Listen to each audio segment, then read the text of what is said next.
Hello, and welcome back to Baby Alice's Stories. We now return to Theatre of Cruelty, a Discworld short story by Terry Pratchett.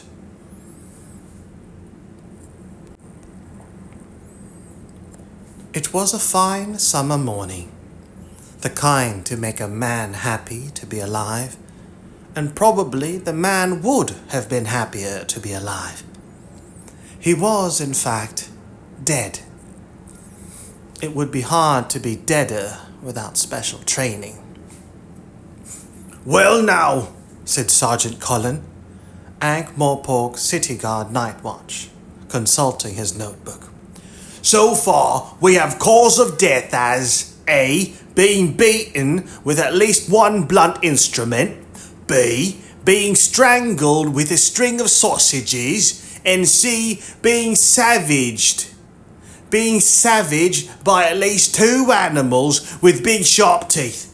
Now what do we do now, Nobby?" "Arrest the suspect, Sarge," said Corporal Nobbs, saluting smartly. "Suspect, Nobby?"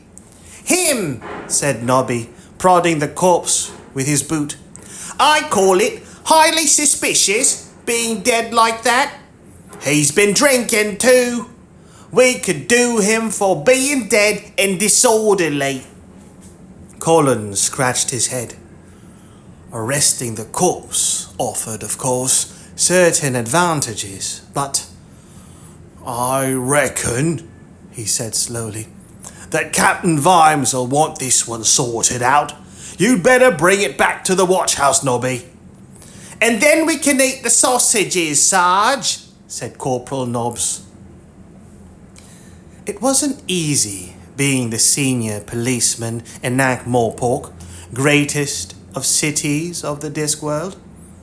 There were probably worlds, Captain Vimes mused in his gloomier moments, where there weren't wizards, who made locked room mysteries commonplace, or zombies, murder cases, were really strange when the victim could be the chief witness, and where dogs could be relied on to do nothing in the night time and not go around chatting to people.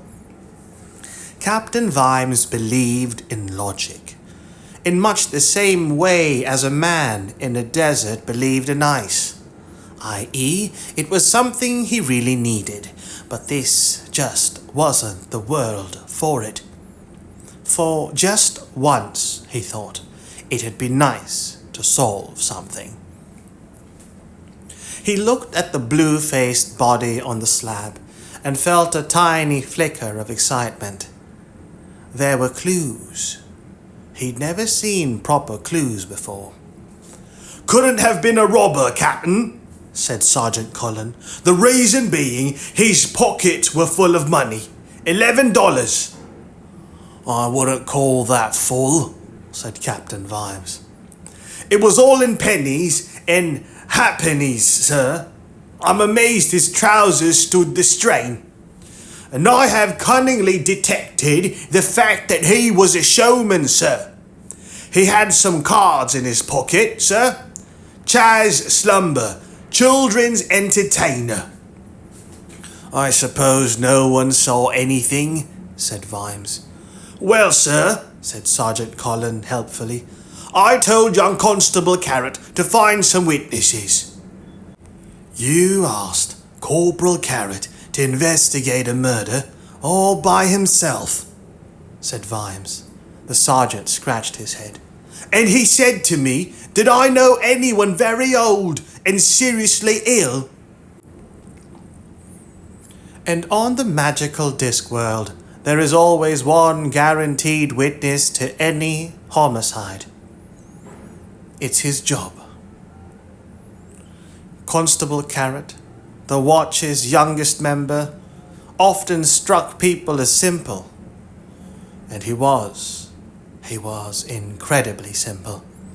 But in the same way that a sword is simple, or an ambush is simple, he was also possibly the most linear thinker in the history of the universe.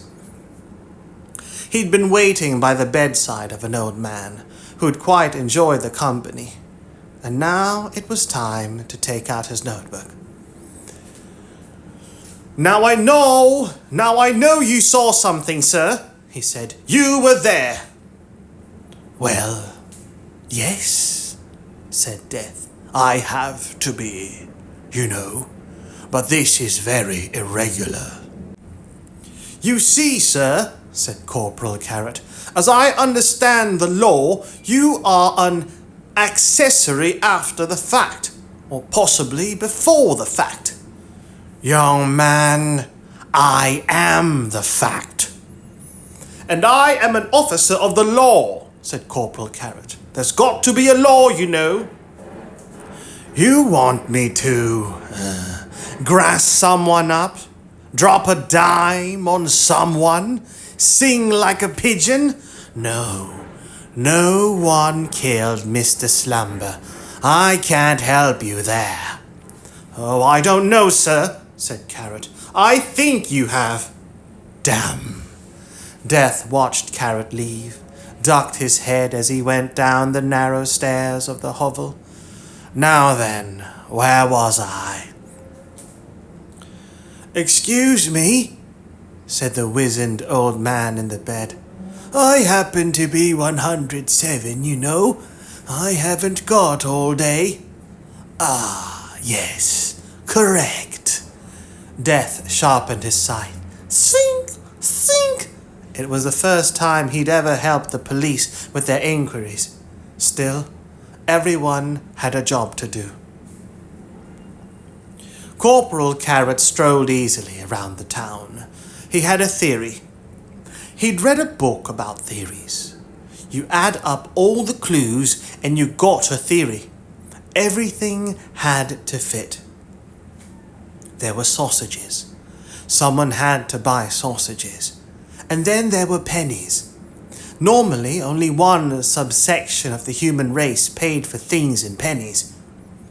He called in at a sausage maker.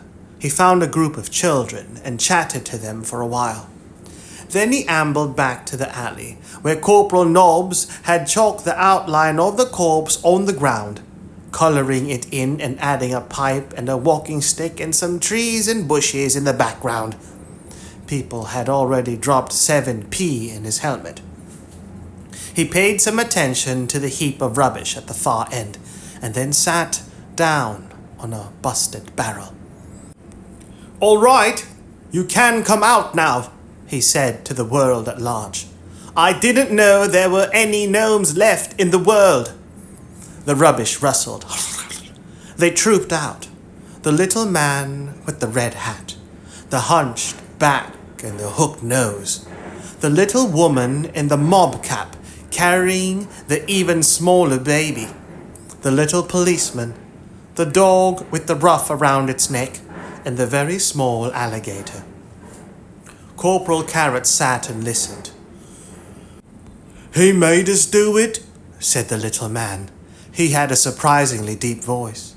He used to beat us, even the alligator.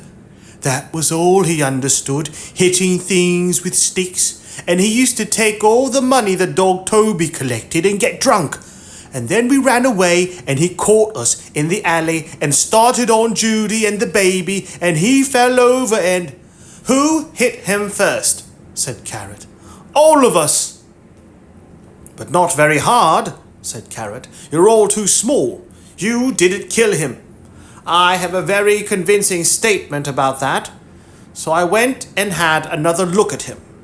He choked to death. What's this?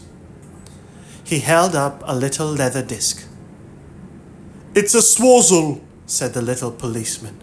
He used it for the voices. He said ours weren't funny enough. That's the way to do it, said the one called Judy.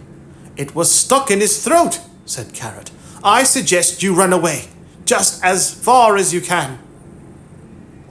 We thought we could start a people's cooperative, said the leading gnome. You know, experimental drama, street theatre, that sort of thing, not hitting each other with sticks. You did that for children, said Carrot.